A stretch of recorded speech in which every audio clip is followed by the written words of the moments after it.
Fala, investidor! Bem-vindos ao meu vídeo número 3 aqui no meu canal do YouTube. Aperta aí o botãozinho, me segue, curte. Me traz muita satisfação em pesquisar e trazer conteúdo relevante que ajude, de certa forma, quem está me assistindo a se tornar melhores investidores, hein? Então é o seguinte, ó, eu fui convidado para fazer uma live e aí eu fui provocado a trazer uma tese de investimento. A minha tese foi toda baseada no investimento através de ETFs, em 3 diferentes mercados. Mas antes de falar da minha tese propriamente dita, que foi apresentada para clientes qualificados e clientes profissionais, eu vou dar uma breve explicação sobre o que são ETFs e também BDR de ETF. Então vamos lá. ETF, da sigla em inglês, quer dizer Exchange Traded Funds, ou fundos de índice. Nada mais é do que uma cesta de ações. Ele é um ativo que segue um índice específico. Então é uma forma bem fácil da gente investir. A gente compra um único ativo e ali dentro tem uma cesta de outros ativos que espelham algum setor da economia ou a economia de algum país ou região específica ao redor do mundo. E aqui então na lâmina aí eu mostro alguns ETFs disponíveis para a gente investir aqui dentro da B3. O BOVA11, o Hash11, que replica um índice ali de criptoativos, onde ele é composto 80% por Bitcoin, aproximadamente, eu não estou com os números certos aqui, um pouco de Ethereum e o resto de outras cripto menos populares. Depois a gente tem o IVVB11, que segue o S&P 500, né, que é o índice das 500 maiores empresas dos Estados Unidos, e por aí vai. O que são BDR de ETF? Bom, o BDR é um recibo de uma ação ou um ativo emitido fora do Brasil. Ou seja, um BDR, ele representa uma ação que negocia numa bolsa americana. Por exemplo, Apple. A gente consegue comprar uma ação da Apple na B3, aqui no Brasil, através de uma BDR, que é um recibo dessa ação que é emitido aqui no Brasil. Não é a ação propriamente dita, tá? É um BDR. E um BDR de ETF é justamente a mesma coisa, só que ao invés de ser o recibo de uma ação que negocia numa bolsa americana, ele é um recibo de um ETF que negocia em alguma bolsa americana. E lá nos Estados Unidos a gente tem uma disponibilidade muito maior de ETFs. E aqui eu trago algumas. Tem o BAU39, né, que representa o ETF IAU, bastante conhecido e popular lá fora, que representa o ouro, né? A maneira mais próxima hoje de investir no ouro físico, na barra de ouro, seria comprando esse ETF lá fora. E aqui pela B3 a gente consegue se expor a esse ETF através da BDR de ETF de ticker BAU39. Também tem a BSOX, que é um ETF que espelha um índice de empresas relacionadas ao segmento de semicondutores, algo que que é bastante popular hoje em dia, com o advento da inteligência artificial, NVIDIA, ASML, várias outras empresas aí, né, que estão dominando essa corrida tecnológica da inteligência artificial, além dos ETFs, que a gente já tem à disposição para investir aqui na B3, a gente ainda tem essa variedade incrível dos ETFs emitidos, negociados lá fora, que a gente também consegue se expor aqui pela B3 através das BDRs de ETFs. Então, resumindo, o ETF é uma opção rápida e fácil de diversificação nos mais variados setores e países, através de um simples ETF, um único ativo, que engloba toda uma cesta de outras ações, né, que representam esses mercados ou esses setores. E o melhor, direto aqui da Bolsa Brasileira, a nossa B3. Vale lembrar que o ETF emitido aqui no Brasil, o nosso ETF, ele não distribui dividendos, tá? As empresas que estão ali dentro, que compõem aquele índice ao qual o ETF se espelha, muitas delas distribuem dividendos, mas o investidor não recebe esses dividendos. O gestor do fundo reinveste os dividendos no próprio fundo. Lá nos Estados Unidos é diferente. Os ETFs lá sim distribuem dividendos. Então, quando a gente investir na BDR de ETF aqui pela B3, a gente sim recebe os dividendos, porém a tributação deles lá é muito maior que a nossa aqui, tá? Lá pode chegar a 33% retido sobre o valor que é distribuído por aquela empresa que compõe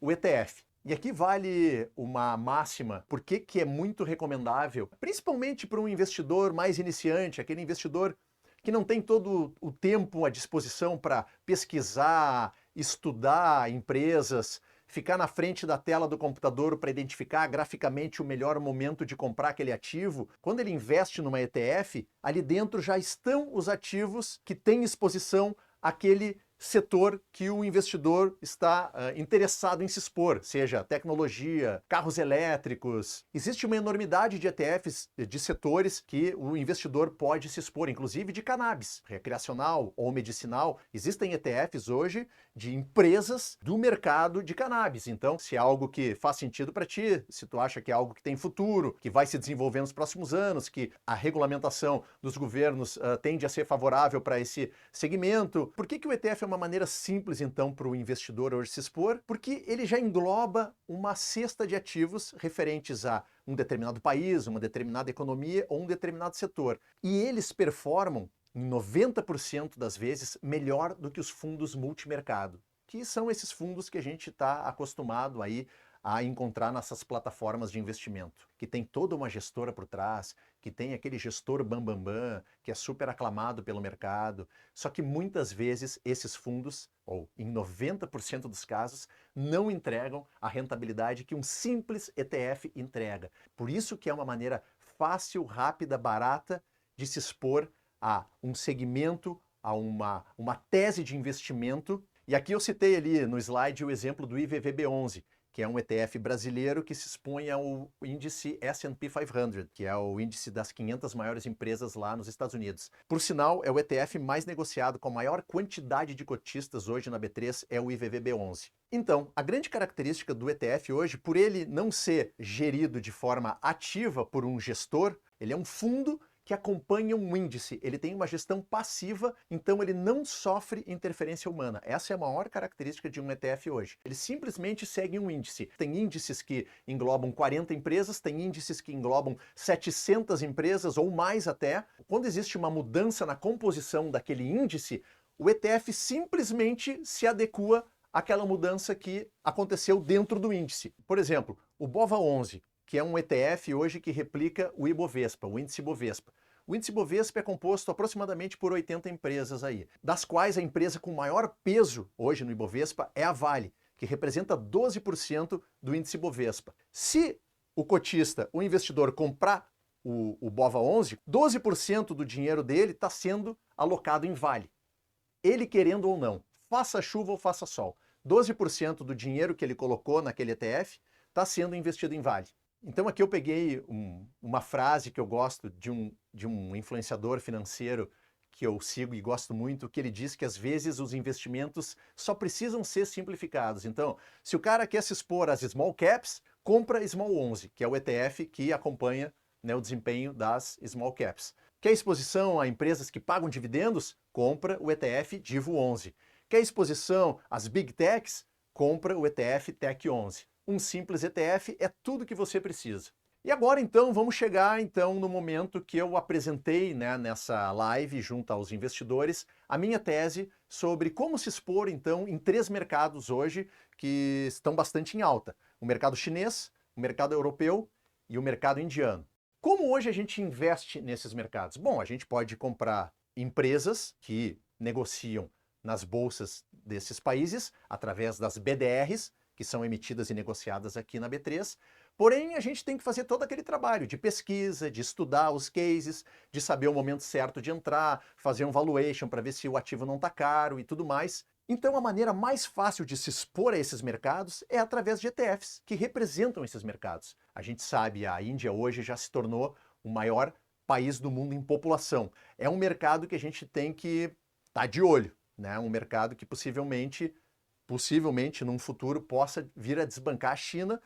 Como muitos sabem, a China aí já vem apresentando problemas de crescimento, a China está envelhecendo, mas continua sendo o motor do mundo. Por isso eu resolvi manter a China aqui como uma das minhas teses de investimento. Como diz Ray Dalio aqui nesse slide, né? Ray Dalio, um famoso gestor aí, tem livros maravilhosos, depois eu recomendo para quem nunca ouviu falar, pesquisa o nome Ray Dalio na internet. Então o Ray Dalio fala essa frase maravilhosa, que é muito parecida com a frase do Warren Buffett, né, de muitos anos atrás, né? Compre ao som de canhões e venda ao som de violinos. O Ray Dalio tem uma nova abordagem para essa frase do Warren Buffett, que é: o momento de comprar é quando todos odeiam o mercado e ele está barato, o que é agora o caso da China. O Ray Dalio é fã, então, do case chinês e sempre investiu lá e acredita que tem muito suco para tirar dessa laranja ainda. A Europa, pô, A Europa tem aí o euro, que como dólar também é tido como reserva de valor, refúgio em tempos de crise, turbulência nos mercados. Em Europa, eu trago aqui então um ETF que é emitido aqui no Brasil, que é o EURP11. Ele é um ETF da gestora da XP. Ele teve uma valorização de 8% só em 2024 e ele segue o índice MSCI Europe, que é um índice ali composto por aproximadamente, olha, são centenas de empresas, eu não vou dizer o número certo aqui que possivelmente eu vá errar, mas aqui na direita ali do slide eu trago as 10 maiores empresas que compõem esse índice. E a principal delas é a Novo Nordisk, né? Empresa sensação atualmente, que é a empresa que desenvolveu, a fabricante do Ozempic, que é um medicamento hoje mais falado no mundo, né? Um medicamento para emagrecimento, que originalmente ele é um medicamento para combater a diabetes, mas que está sendo muito usado para o combate ao peso, né, controle de peso. Então isso alçou a Novo Nordisk na empresa mais valiosa da Europa atualmente. Ela é uma empresa dinamarquesa que, inclusive, o faturamento dessa empresa é maior do que o PIB inteiro da Dinamarca. É incrível. Depois a gente tem ali a ASML Holdings, que é uma empresa incrível, que eu já vou falar sobre ela no próximo slide. A Nestlé, que todo mundo conhece. A Louis Vuitton, né, marca aí das mais famosas no mundo aí de bolsas e tudo mais de moda, né? A gente tem a Shell, a AstraZeneca, a SAP, são empresas que a gente conhece bastante, já ouviu falar. E eu trago, além do ETF, o EURP11, eu trago uma BDR de ETF, que então é um ETF emitido lá fora, que é negociado aqui na B3, numa BDR de ETF. Essa da gestora BlackRock teve uma valorização de 9,26% esse ano, segue o mesmo índice do EURP11, tá? O MSCI Europe. Ah, mas Pedro, por que um tem uma valorização menor do que o outro?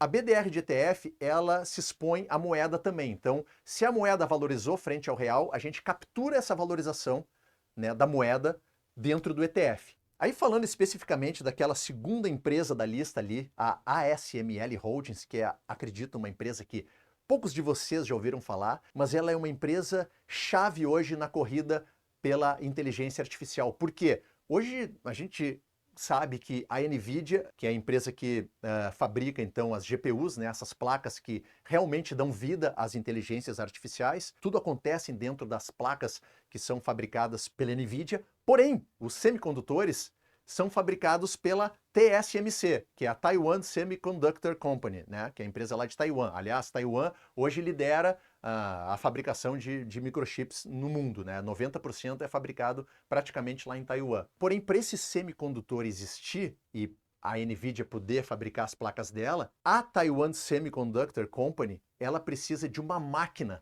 super avançada hoje que transforma então esses bolachões de silício em avançados chips que formam os cérebros das inteligências artificiais. E só existe uma empresa no mundo hoje que fabrica essas máquinas, que é a ASML, é uma empresa holandesa, que hoje é a segunda empresa mais valiosa da Europa.